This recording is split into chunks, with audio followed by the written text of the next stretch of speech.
Good evening, everyone, and welcome to our talk on movement, the freedom through fitness.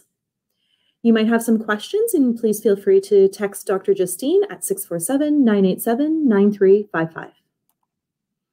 Dr. Justine is here with us today, and she's going to be speaking on freedom through fitness. And she really is an amazing, incredible speaker, a motivational speaker, as well as an author and the owner and primary chiropractor at Justine Blainey Wellness Center. Please help me welcome Dr. Justine. Hey, we're going to talk about movement, and our mission is to help us have more energy, more mobility, to lead with our best potential in our healthier lives with the 5 essentials of health: maximizing your nervous system, your core health, maximizing your nerve flow, maximizing your nutrition, maximizing your mindset, dealing with better oxygen, and minimizing those toxins.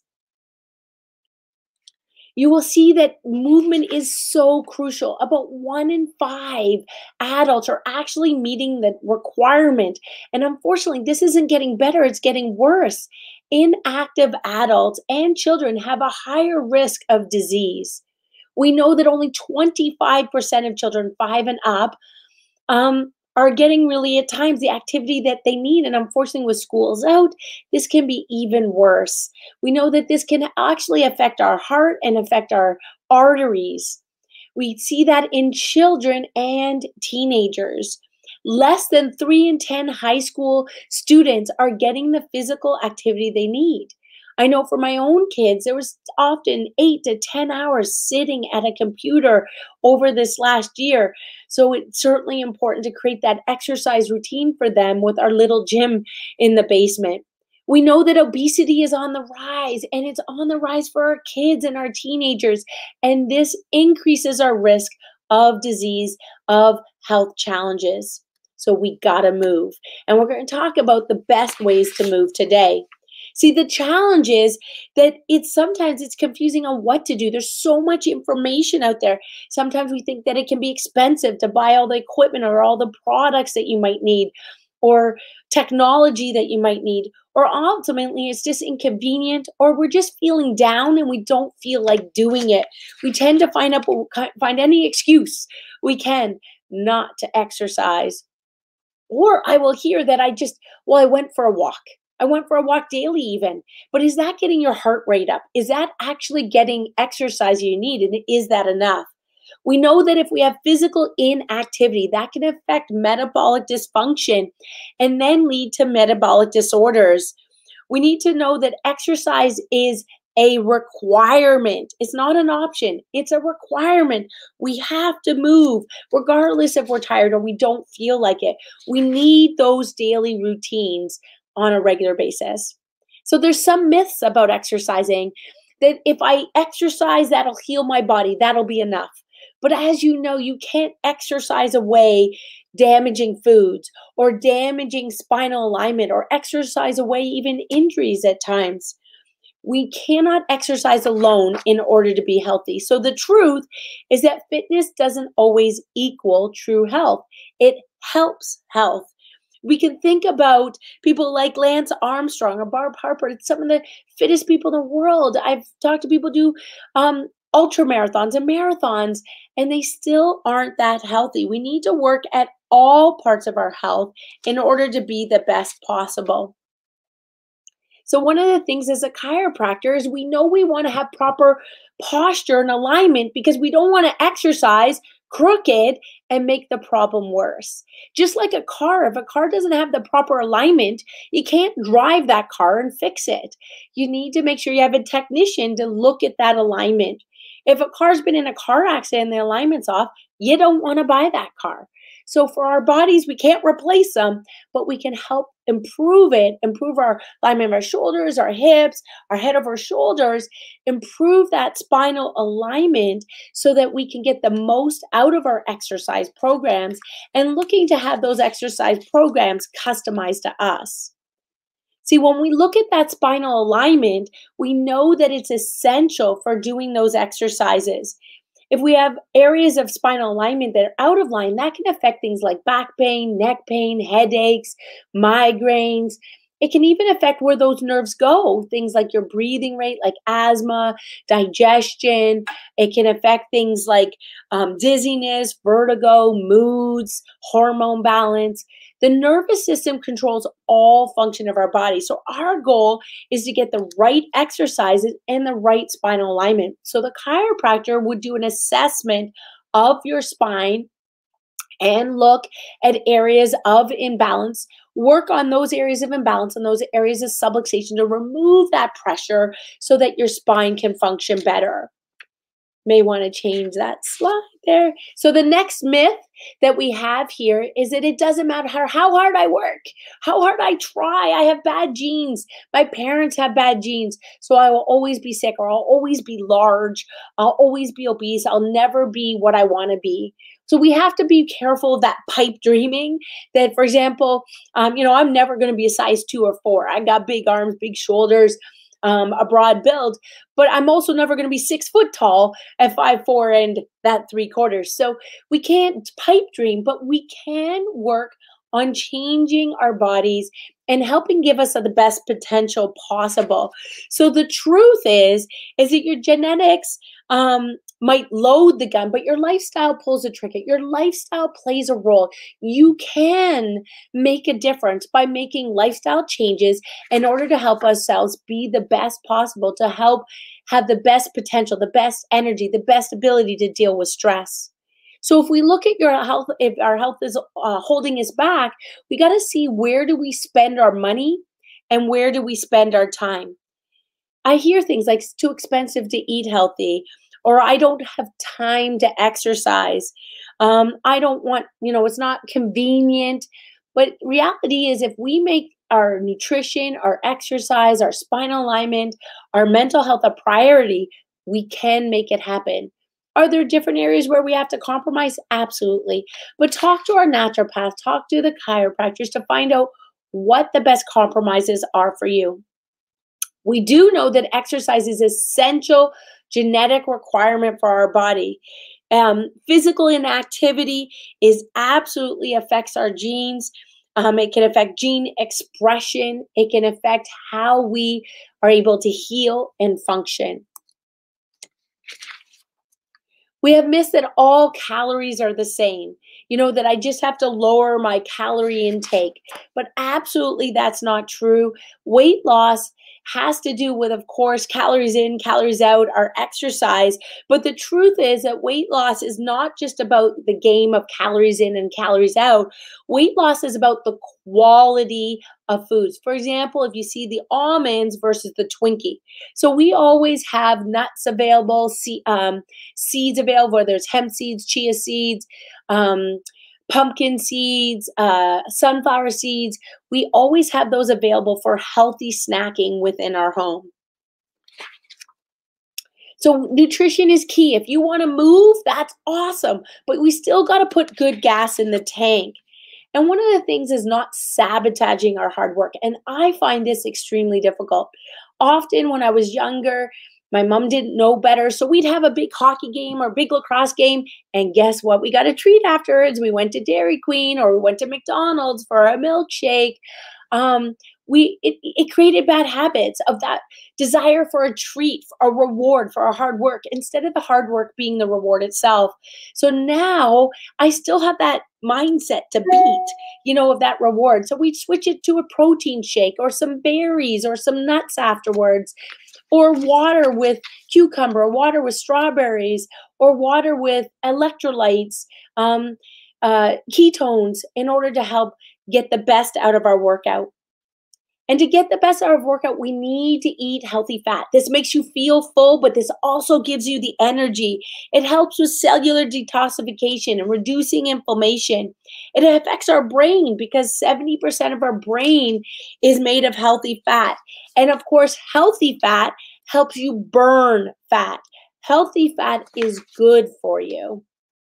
So we want to change our animal fats products first. We want to go to 100% grass-fed, grass-finished beef and meats, wild fish, free-range, pasture-raised chickens, and natural sources of dairy. in order to get the energy, the fuel for our exercise. So if you look at the bad fats versus the healthy fats, we want to aim for the olive oil, coconut oils, avocado oils, the real fatty fishes like Pacific wild salmon, sardines, the healthy eggs. Often we'll have egg whites added into our healthy eggs in order to get the extra protein. And stay away from the canola oil, the corn oil, the margarine. We know, for example, that canola oil is actually Canadian, CAN oil, low acid. That's where the sign canola oil comes from. Canadian oil, low acid. Instead, it used to be called rapeseed or rapeseed oil. So we want to be really, really careful to eliminate and definitely minimize these bad fats and aim towards the healthy fats to help us feel full. We want to look at the toxins we're eating and breathing and sitting on and using to clean, and just be very, very careful to look at our other talks on toxicity.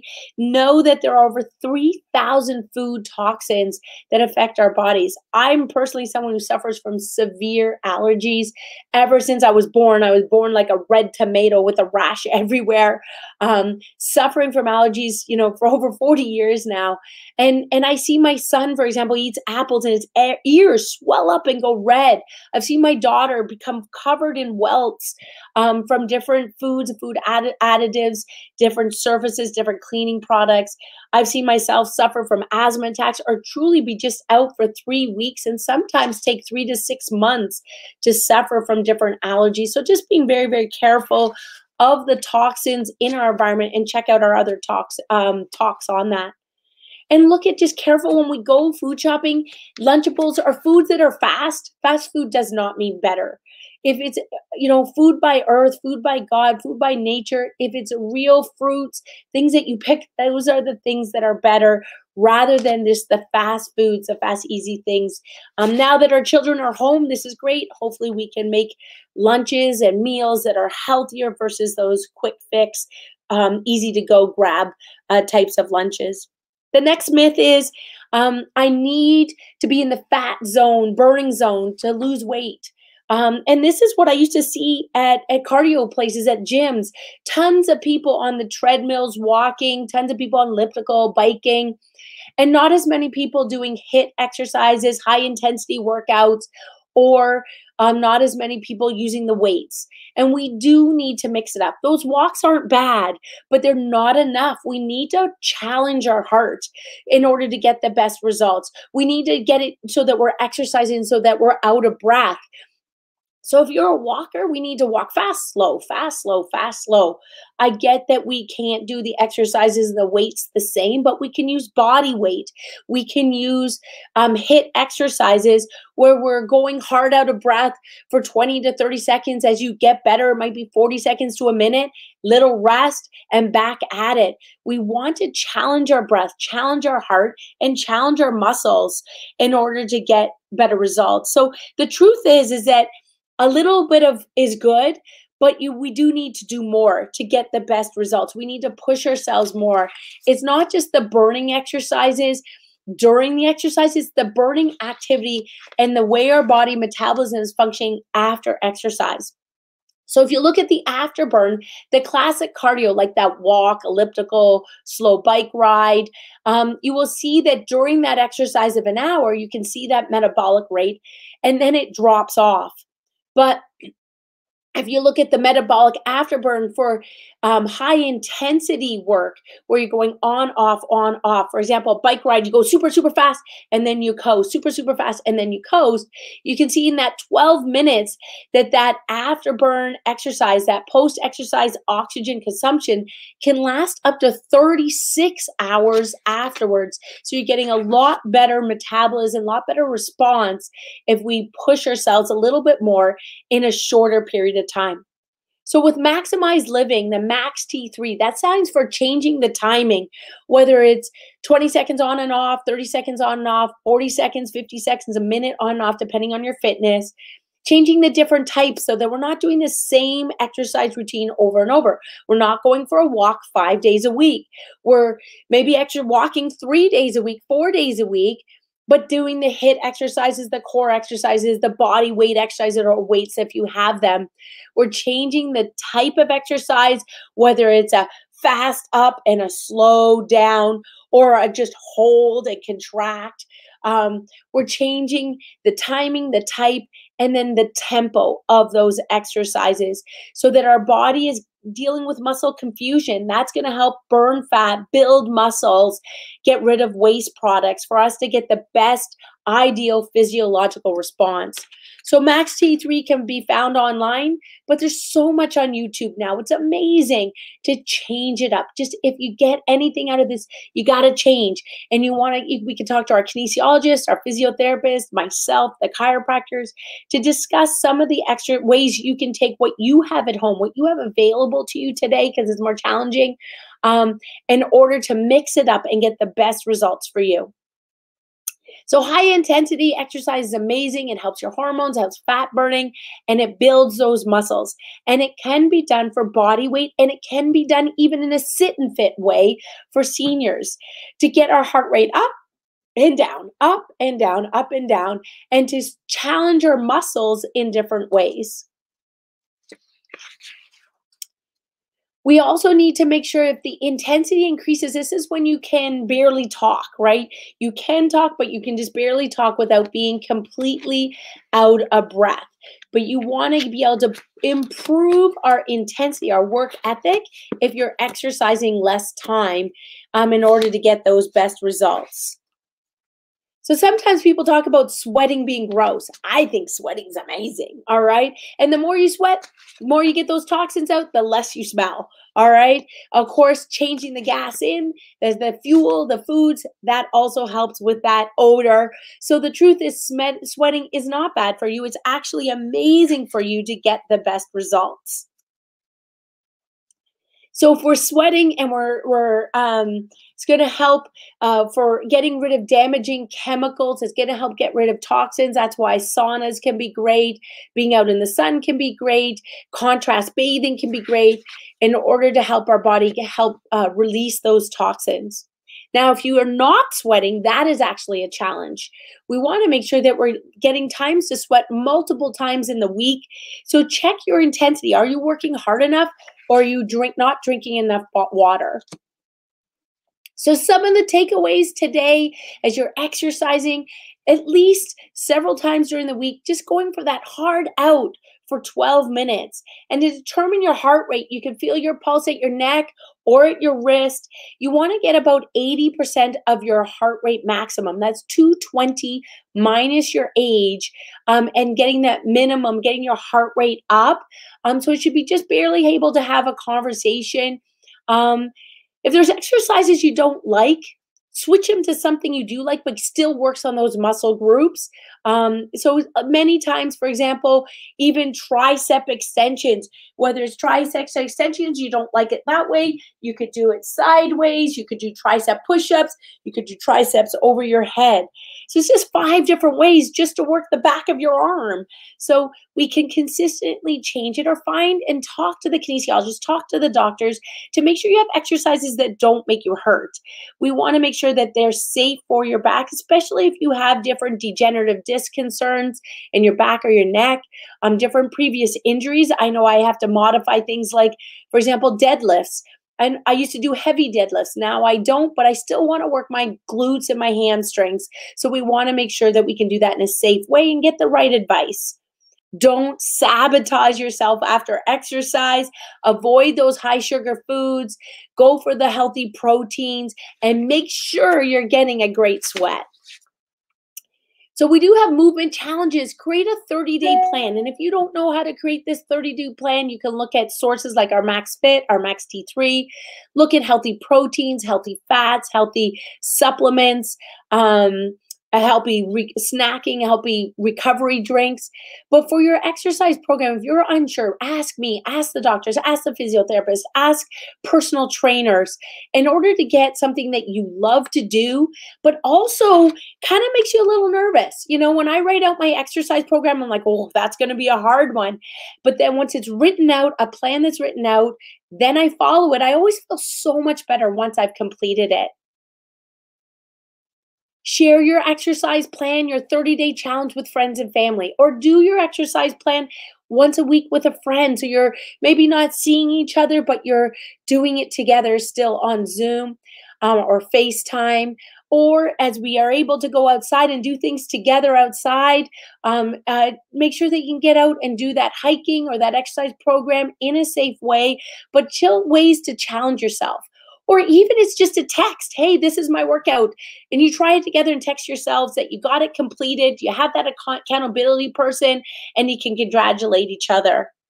Please always do a review. We are happy to help you and help others all over the world. Take care, and we'll be in touch soon.